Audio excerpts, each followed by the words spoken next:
Hi guys, welcome to the Citizen channel. I hope you're all staying safe and well. Please, if you are new to this channel, please push that subscribe button. We do everything City, past and present here on these little vlogs, so I do try and inform and entertain, and there's some links on screen as well for Facebook and Twitter where I do post loads of City stuff. So if you follow a friend me on there, I do check every few days and follow and friend everyone back. And if you do get a chance, please have a check out my film and TV channel as well, which I try and inform and entertain on there, and all the latest films and TV drama here in the UK and from around the world. So if you can check that out, that will be fantastic. Anyway, hope you enjoy today's feature. Welcome back to part 2 of our look at the 21-22 season, of course inspired by this Manchester Evening News publication, or Reach PLC, or whoever's done it. Unofficial, it says here. I mean, does that mean City have frowned upon it? I'm not too sure. But obviously, we had a quick look at that in part 1, and obviously the first 10 teams in the Premier League. So we're going to have a look at the last 10 teams in the Premier League today and see their chances, including, of course, our own. Obviously, I've been giving what my predictions are for where teams will finish. I've been putting my head on the block. I'll probably get it chopped off by the end of the season, but hey, there you go. So let's get on with the last 10A and our own beloved Manchester City at the end of my little prediction. I think I said in part 1, a little bit more with the heart than the head this season, but you know me, I'm usually a glass half empty guy, so I'm going to be positive this season. I hope it sort of works out. Right, on to the next team we're going to look at. The first one of part 2, Liverpool, yeah, with the bookies 5-1. So I thought they'd be shorter, to be honest with you, after the end to the season last season, when they started getting players back and they started doing really well, didn't they? But these are the second, of course. We've looked at Chelsea. They were similarly priced at 5-1 as well, don't forget. Not too much action on the transfer front as I'm doing this. As I say, there's still 3 weeks of the transfer window to go as I'm doing this, so anything can happen, and all these predictions are based on the fact we're not going to get any fantastic Lionel Messis or anything like that joining teams like Liverpool or City or whatever. Obviously, it's not going to happen because he's gone to PSG, but you know what I mean. Mbappe's up for sale. Isn't he? Mbappe available? I don't know, but anyway, this is as it is. And Liverpool have got Canati, is it? Is that how you pronounce it, from RB Leipzig? 36 million. I mean, of course, they're later on to finish third. They'll hope will be carried forward to this new season, and the Canati is a welcome central defensive backup, isn't he? I wouldn't say he was a top quality at all, but at least he gives them that option. I think Klopp will just fight on 2 fronts again. I don't think he'll be bothered about the Carabao and particularly the FA Cup. I think he'll just go for the Champions League and the league again, and just if they do okay in the other competitions, fair enough. But he's not going to be bothered. That's how he does it. Perhaps we should start doing that, but we won't. Will we? Will go for everything with our big squad, of course. Of course, they'll have the wonderful fans back, won't they? The magic of Anfield and all this. I mean, most of us who've been to Anfield know most of it's rubbish, but yeah, it does have an impact. Of course, it does. Obviously, it's even quiet games. You know, if they get a healthy last 10 minutes, the crowd can certainly help. That's par for the course, and it certainly never dwindles. So they will have the fans back, which will be a great bonus for them. Let's hope we can go there and actually get something with the fans back in. That'd be nice, wouldn't it? And they don't have a bad fixture list for the start of the season. The biggest games with Chelsea and us at Anfield, so obviously they've got both the big rivals both at Anfield, so they're going to be hopeful of winning those. So it's not a bad start from if they grow in confidence, and certainly if City falter, for instance, in a very tough opening, I think Liverpool can, if they grow in confidence, that's the worst that could happen, because I don't think there's any way they're going to get the injury problems they got last season.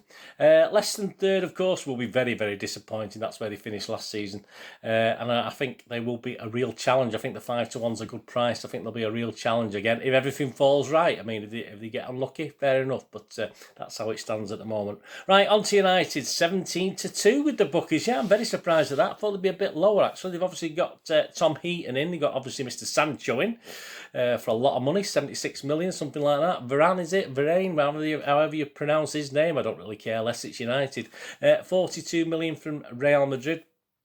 Of course, the pressure's going to mount on United if Ollie doesn't lift a major trophy this year. I mean, he keeps getting away with it with his past glories, but they are up there with the real challenge. It's hard to see that they won't lift a trophy at some stage because they are at least consistent, aren't they, in actually getting results. I mean, Varane is a good addition at the centre of defence.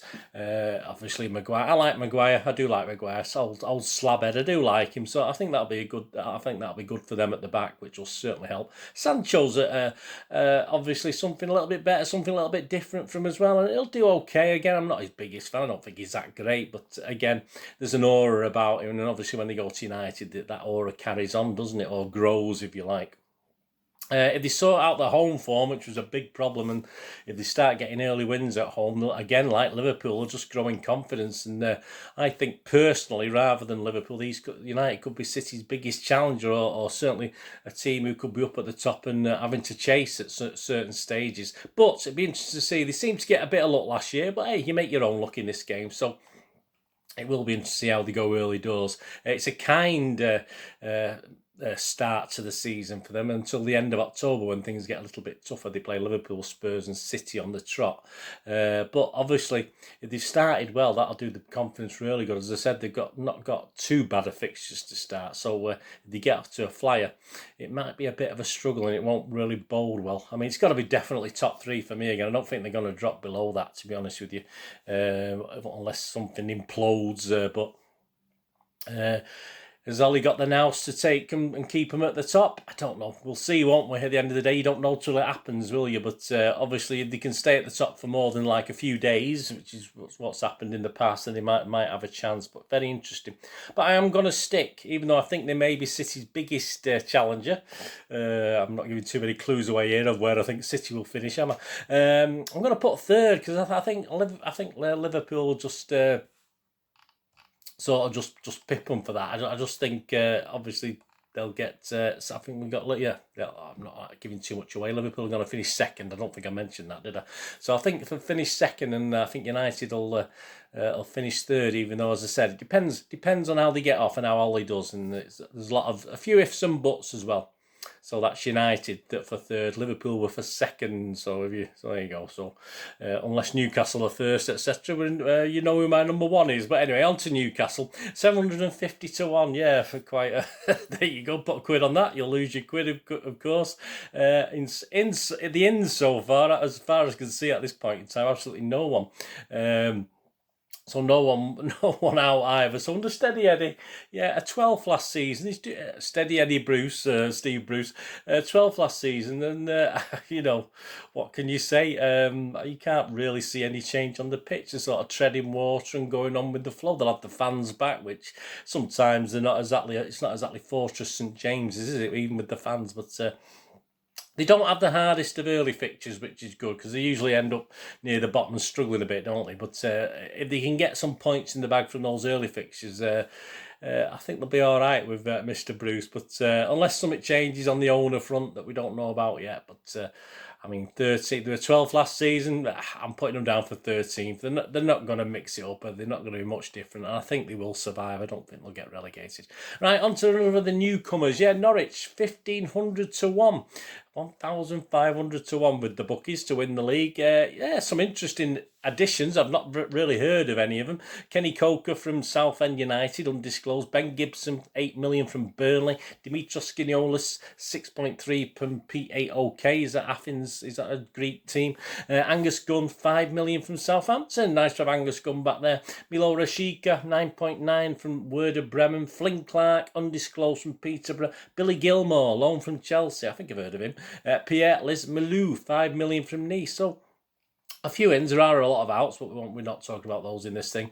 I don't think personally, on the base of it, there's that much improvement to the squad. Obviously, they're going to rely on Pookie again, which after that flush of excitement at the start of his first time back was sort of died a death, didn't he?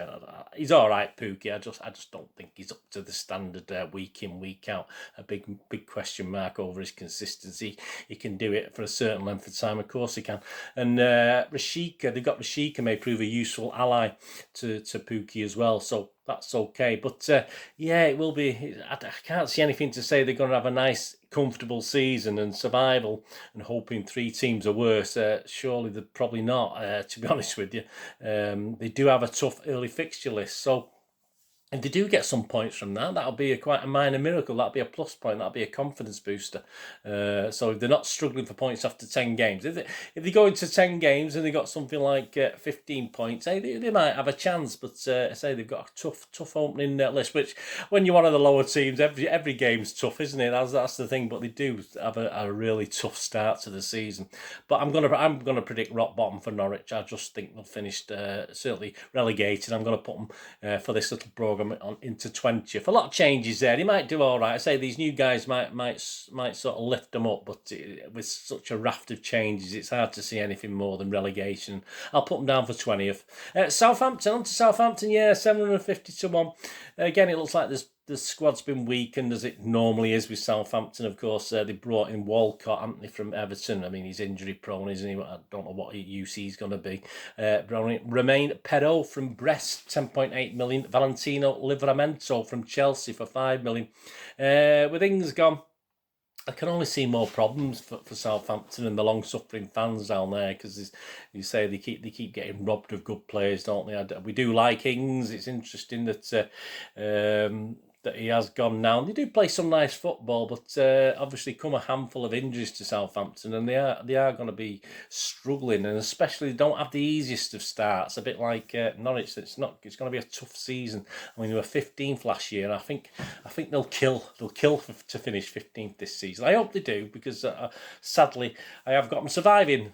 Sadly or happily, I've got them surviving. It depends if you're a Portsmouth fan. Sadly, I've got them surviving if you're a Portsmouth fan. Yeah, but I've got them into 17th, so I've got them just above the bottom 3. So I think they will survive, but I don't think we'll hit the heady heights of 15th. But hey, they might surprise us. Might have a couple of little gems there that we're not too sure about. But going to be another funny old one for Southampton. On to Tottenham, yeah, the serial bottlers, here we go, from, well, he never used to be particularly, but they certainly are now. 66 to 1 with the bookies. Yeah, Nuno's there, isn't he? He'll have fun with this squad, I think. Yeah, it gives him a new challenge. I think he'll do okay. We don't know about Harry Kane as I'm doing this. The latest from that is he doesn't want to play against City. He still wants to go, and I don't know. It's just a joke, isn't it? But that's how it is. They brought in Galini, Galini from Atalanta, also from Atlanta. Of course, they've got Romero, haven't they? Christian Romero, 45 million, and they've got in Brian Gill, 22 million from Sevilla. So there is movement. And you know, Nuno's quite clever, isn't he, at loan deals and stuff like that. So, yeah, been to see, obviously, with 3 weeks to go, what else or who else he may bring into that. Finished 7th last season. They got this Europa, is it conference football, this new? Just absolute joke, I think, to be honest with this so tin pot, really is a tin pot European competition, but obviously that's going to be an extra burden from a slog for him. He might play younger players, which is fair enough, but it'll be sort of an easier season with him. It's still a Kane and Son partnership, of course, and Son's the main man just at the moment, pre-season, but obviously if it's just Son, then it'll be a little bit a harder season, obviously. Not too bad a fixture start, so they don't do too bad at the start. Obviously they've got City at home, which will give us a guide very quickly, won't it, as to what's going to go on with Tottenham and City, I think. Although obviously City's team may be a little bit weaker than we hope. But they can build the confidence, as I say, because after that they've got a nice little run. So they could surpass expectations. They could do better than last season. They were 7th. I think they will. I think Nuno inspire them to do a little bit better this season, a little bit more, steady at the rudder. I think they'll do all right. I mean, I think it'll be a top 6 finish at least for them, but I can't see them finishing. I'll put them down for 5th. I've actually put them down for there. So there you go. Put Tottenham for 5th. So I think they'll do a bit better than last season, and Nuno will settle them down. On to Watford. Here we go. Watford. We're getting to the end now, aren't we? 1,500 to 1, 1,500 to 1. Plenty of new faces. There's plenty of outs and plenty of ins. I mean, you've got Pollock from Grimsby, Barr from Rochdale, undisclosed. Imran Louza from Nantes for 9 million. Ashley Fletcher, free from Borough. Danny Rose, free from Tottenham. That's not a bad one for him. Emmanuel Dennis, 3.6 million from Bruges. Peter Etobo, a loan from Stoke City. Joshua King, a free from Everton. Dapo Mabuda, a free from Rangers. Juraj Kucha, a loan from Parma. Masses of players. So that's going to be the problem, getting all these guys to gel. I mean, Zisco Munoz is in charge. It was a surprise they made it back to the Premiership after a dodgy start last season. They did really well, so perhaps he can use that impetus to get them going again this season. But as I say, with all the changes, it'll be all new faces in the dressing room anyway, won't it? Don't have a bad start, actually quite a favourable fixture start, so they will hope to get a few points in the bag. If they're struggling to get points at the start of the season, it won't bode very, very well. So if they can establish that, then they can be okay. But I'm not sure. I mean, there's a lot of ifs and buts. I'm thinking that obviously, even despite the easy start, they might not be able to rack up too many points. So I am sadly for Watford thinking they will go back down there. So I have put them into 19th. But as I say, this you never know. It'll be interesting to see how everyone gels. As you say, if you got 4 or 5 of those new players quickly coming into the team and gelling with the new manager, fantastic. You never know. But I've got them down for 19th. Right, and before we look onto the W's, still got another couple of W's. West Ham United, 150-1. Yeah, Craig Dawson's from Watford. Neves, from Reading, an undisclosed fee. Alfonso Areola from Paris Saint-Germain. There you go. So not much to inspire. I mean, 6th spot was absolutely brilliant last season, wasn't it? So nearly top 4. I mean, they just missed out. It will be tough to replicate that, obviously, but they do try and keep the backbone of the team that they had last season. But they do also have the distraction of Europe as well. So it's going to be a tough ask to actually, I think, keep that level from last season. And it's a shame for West Ham. Not a bad fixture list to kick off, so that'll help. And as long as this Europa League stuff doesn't distract them too early, there's certainly a good start possible. I think they will, though. I can't see him. Moyes has done a great job there. I would be hard pushed to see them matching what they did last season, especially with uninspired, perhaps, new players in. So I've gone for 9 for West Ham. I think I've gone for 9, sadly. And let's hope they have a good Europa run anyway. Let's hope they do well in that. That'd be nice to see an English team win that, won't it? And I certainly wouldn't be averse for West Ham winning it, that's for sure. But yeah, I've put them down for 9th. And on to the last one before our beloved club City. Yeah, Wolves 500-1. Yeah, a high price, which is probably right. Bruno Lage, is it? Or Lag, however you pronounce that, has fairly large shoes to step into, hasn't he? But at least it's not a total different change of tack for Wolves. There's obviously still the Portuguese link, although this guy has a totally different philosophy, apparently, to Nuno. So it'll be interesting to see with this a sort of mass personnel change. Lots of ins, plenty of outs as well. Amongst the ins, Mosquera, 4.7 million from Atalanta Nacional. Francisco Trunco, loan from Barcelona. Ryan Aitneri from Angers, 10 million. Angers, I have no idea where Angers are. Jose Sarr, I think it's something you put in a cupboard to put your shirt on. Jose Sarr, 7.2 million from Olympiacos. Vendigas Bowler, 1.8 from Fehevar. I have no idea. Jimenez will be interesting, won't it? Coming back from that nasty injury, it will be interesting to see if he's up to it and how well he does. We all wish him our best wishes, obviously, but he'll be sort of crucial for him if he can come back and to anything of the old Jimenez that we know. That'd be fantastic. Last season was a bit of a disappointment. But they would be hoping for a top 10 finish this season, but I think that's going to be a tough ask again for Wolves this season. They've got 3 tough games to open to start off, but then they've got some very winnable ones after that. So if they can end up with 3 or 4 points out of those first 3 games, I think they'll be more than happy. So because I say they've got quite an easier run of matches after that. So we'll see. We'll see how they get through that early fixtures. It's good to have tough games early because obviously the better teams aren't always on fire in the early games as well. But 13th last season, but I'm going to go for 12th. I think they'll improve with the manager and a new philosophy, and I think they'll do okay. I think they're steady with the fan. The fans are good at Wolves as well. So yeah, I've put them down for 12th, but a nice little, perhaps a nice little chance to actually a little run for Europe perhaps, but I think they'll finish up 12th in the end. But I think they'll have a good go. As I say, get past them first 3 games, they'll be okay. And on to our beloved, of course, Manchester City. Well, there's the bookies price 4-6. 4-6 on to win the Premier League. That's a hell of a price. which is really hard to tell. We may know a little bit better early season. I mean, we're going to have troubles out with injuries. We also, as I'm doing this, Phil Foden's definitely out as far as I know. KDB looks as though he's out. Obviously, we've got Mr. Grealish, haven't we? But yeah, so we're having to, and obviously some of the England players and Brazilian players aren't up to scratch yet. So it'll be an interesting team. Watch my preview. We'll see what my prediction is for the starting 11 for this one. But yeah, with our first 4 away games at Spurs, Leicester, Chelsea and Liverpool, and then obviously our 6th away game is at United, I don't think we could have possibly picked a harder start. So if we can get through the first 10 games and be up there thereabouts, I think I'll be quite happy with that. Pep's is seemingly predicting a slow start already. He's already parking his buses to how we're going to do early doors, so it doesn't bode too well. Reading between the lines, that's what he's sort of promising. We will need a fit team and the injury gods to be kind, I think, early doors, that some of our other players aren't affected as well as certain players we've got injured at the moment or not up to fitness, if you like. I think it'll be tough. I think it'll be a tough start.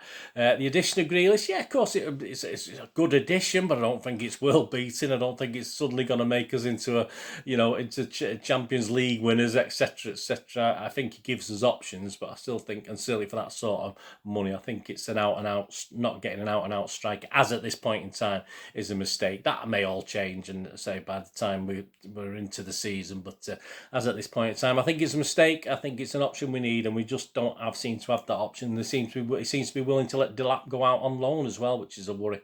If we can claw points from these difficult getaway games and turn the Etihad back into a fortress, and let's get the fans in there. Let's say, guys, let's turn up, let's get shouting, let's get behind our boys with the new rail scene, etc. And obviously, because we struggled a bit at the end of last season, but it's a funny time when we sort of almost won the league, so we sort of went a bit daft at home, and we sort of lost games that we perhaps shouldn't have lost, etc., etc. So let's be solid at home, because as I say, it's not going to be easy away from home. But we've also seen in the Community Shield that our midfielders, the false nines, we might struggle. I mean, if you got quality players, our experienced players like Mahrez and Gundo are missing chances, even more so. I mean, they're the sort of games with 4 tough away games, if you like, the first 6, and we've got to take our chances, and I'm not overly optimistic. If City are top or very close by game 10, then I think I'll be a lot happier. I think we'll be in some sort of groove and it all bodes well. But we can never underestimate what Pep's got, what Pep's ideas are for the team, of course. But there is an air of small air of discontent, isn't there, with allegedly up to 4 players wanting to move. So that doesn't bode well. I don't like the sound of that. And looking at Twitter, etc., and looking at fans' comments, there's a lot of City fans. I'm not talking a minority. A lot of City fans are a little bit worried about what's going on at the moment. And as I say, I'm trying to be positive for this, which is not like me, because I'm usually a doom and gloom merchant. But yeah, I think more than ever, Pep's got to prove himself this season. He's certainly still got the monkey on his back with the Champions League. Whether we'll get anywhere near winning that, again, I just don't know. I don't think any City fans are confident about that anymore after the debacle of last season, to be honest with you. That's what I call it. I call it we had our greatest chance ever to win it, and I think we had the team to win it, but hey, there you go. So there will be pressure, obviously, just to qualify again. Obviously, the pressure mounts just to get through to the last 16, doesn't it? So stuff like that's going to happen. So Pep's going to be under a lot of stress again. If he was under stress last season, certainly be under it this season. 4-6, if you look at the bookies, is painfully small for City to win the Premier League. I'm not having a go on. If anything, I'd probably lay that at this point in time if I was going to actually do that.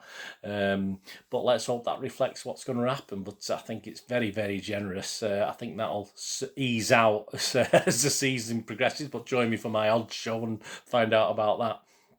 I'm going to put us down for first spot. I am going to put us down for winning the league this year, but it's more with this. I mean, it's more with this, guys. I have to admit, I do think that it's going to be a hard season. And obviously, as I said, if we get through the first 10 games and we're up there, I'll be a lot more happy and get our players back. And I mean, things like KDB, obviously he's getting these little niggly injuries now, and that is a big, big problem. And obviously this Phil Foden thing, I've not known Phil Foden be injured before. This is a definite worry, but as I say, sort the guys out who think they want to go. I think we know who the 4 are, although it's reporting that it would be a great loss to lose any of those. But yeah, we need some players to step up this season. We need the Gundogan's to, if KDB's not there, to be as good as he was last season. We need Cancelo to be as good as he was when KDB wasn't around. There's a lot of players got to work a lot harder this season. I'm talking Raheem Sterling.